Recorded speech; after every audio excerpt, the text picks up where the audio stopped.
L'été au cours duquel ma grand-mère était censée mourir, ou plutôt rendre l'âme, comme disait ma mère, nous n'avions pas quitté la ville. Nous ne pouvions que rester chez nous et attendre que cela se produise.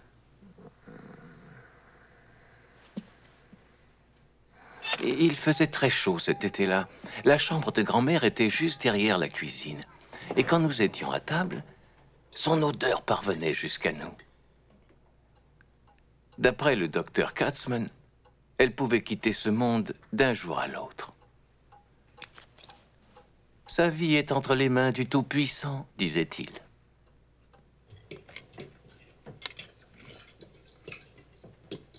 Elle n'en a pas pour longtemps, disait mon père. Et elle s'en trouvera bien mieux quand ce sera fini, si vous voyez ce que je veux dire. Ah, mon Dieu, oh, et qu'est-ce qui peut bien la retenir? Une infirmière de la Royal Victorian Order venait tous les jours. Elle arrivait ponctuellement à midi, et à midi moins 5, je rejoignais mes camarades sous l'escalier extérieur pour regarder sous ses jupes tandis qu'elle montait chez nous au premier.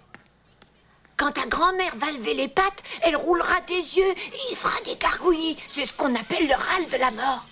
Oh, toi, tu sais toujours tout, pote. Mais non, idiot! J'ai lu ça dans Perry Mason. Après sa mort, ses cheveux vont continuer à pousser pendant 24 heures. Qui t'a raconté ça? Daddy Kravitz. Tu crois que l'oncle Louis viendra de New York pour l'enterrement? Je pense que oui. Chouette, il va encore me donner un billet de 5. Toi, t'en auras peut-être 2. Tu ne devrais pas dire des choses comme ça. Son fantôme pourrait revenir te hanter.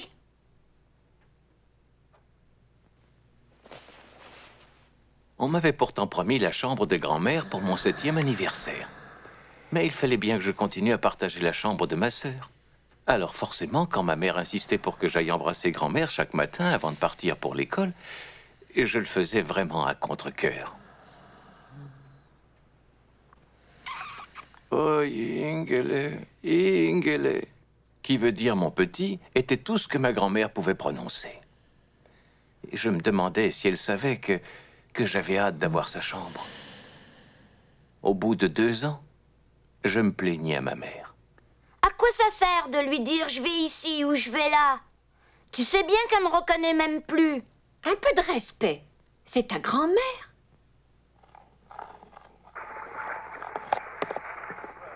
Radio's biggest Western detective program.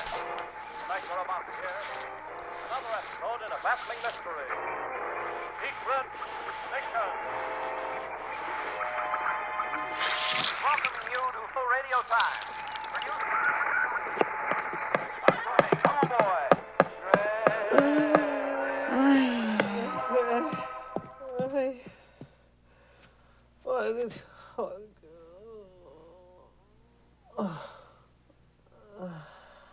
Ça devait arriver. Un beau matin, ma mère fut incapable de se lever.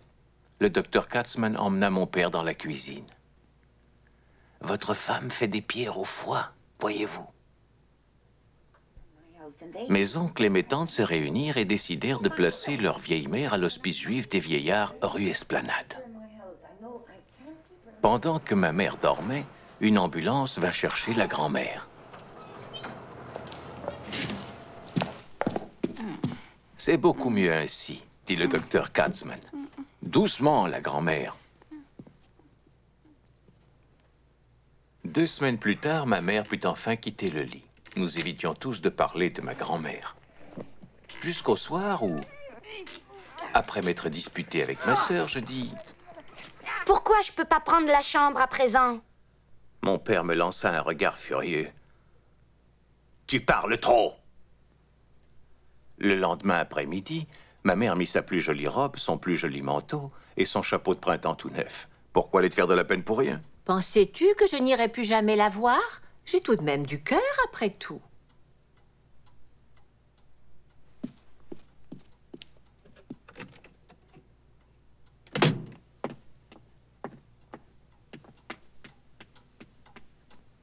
Eh ben, décidément, j'ai de la chance.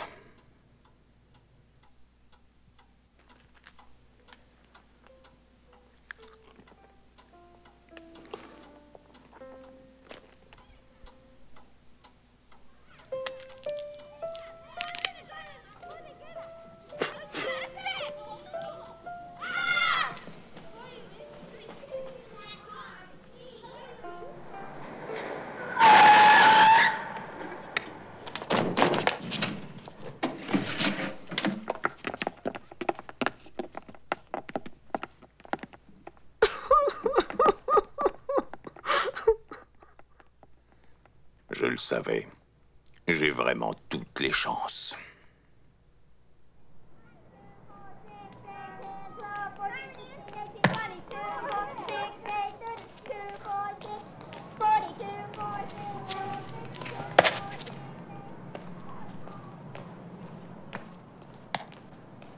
Un vendredi après-midi, en rentrant à la maison, j'aperçus une foule de gens attroupés devant la porte.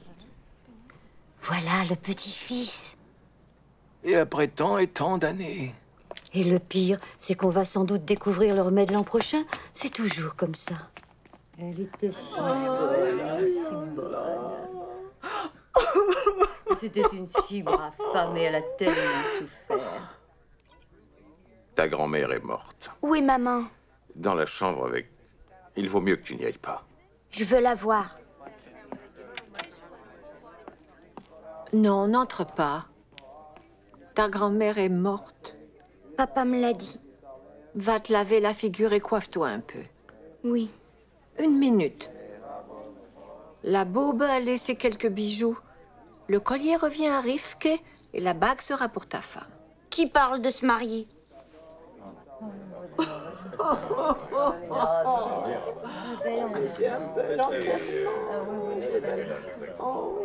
Elle était très âgée, oui, elle avait beaucoup d'argent. Mon oncle, le rabbin, et le docteur Katzman sortirent sur le balcon pour fumer une cigarette. Je comprends très bien ce que vous ressentez, dit le docteur Katzman. Vous avez perdu un être cher, vous en avez le cœur brisé, et pourtant c'est une si belle journée d'été. Une journée faite pour l'amour et la joie. Et cela doit vous sembler bien cruel. Le rabbin baissa la tête et soupira. C'est tout de même incroyable qu'elle ait tenu si longtemps. Les mystères du cœur humain n'ont pas fini de nous étonner. Mais c'est renversant.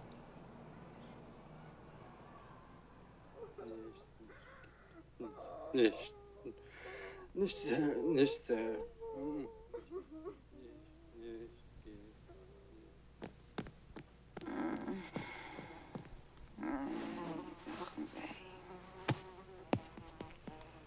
bien, Fischer, c'est notre dernière nuit ensemble. Demain, tu pourras prendre la chambre de grand-mère. Hé, t'es folle? T'as toujours voulu la voir, hein? Mais c'est là-dedans qu'elle est morte. Et alors? Eh ben, je pourrais pas dormir là maintenant. Bonne nuit et faites beaux rêves. Dis, si on parlait encore un peu. Savais-tu que lorsqu'on pend un homme, la dernière chose qui lui arrive, c'est d'avoir un orgasme? Un quoi? Oh, laisse tomber. J'avais oublié que t'étais encore à la maternelle. Oh, baise-moi le tralala.